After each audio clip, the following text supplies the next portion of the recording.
चला मित्रांनो, जाऊया MSME डिफेन्स एक्स्पोला, जे की आला आहे आपल्या महाराष्ट्रात पहिल्यांदाच.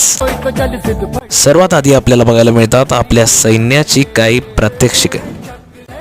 इथे आपल्याला भारतीय थलसेना, नौसेना व वायुसेना यांच्या शस्त्रसामग्रीबद्दल भरपूर माहिती मिळते.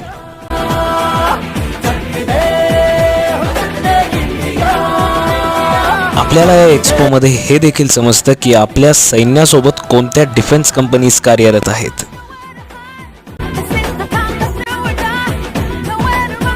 एवढंच नाही तर ज्या विद्यार्थ्यांना सेनेत कार्य करण्याची इच्छा आहे त्यांचं देखील इथे मार्गदर्शन केलं जातं. मी तर या डिफेन्स एक्स्पोला येण्यासाठी थोडासा लेट झालो, पण तुम्ही लेट न होता लवकरात लवकर भेट द्या MSME डिफेन्स एक्स्पो 2024ला. विशेष म्हणजे या एक्स्पोसाठी कोणतीही एंट्री फी नाहीये.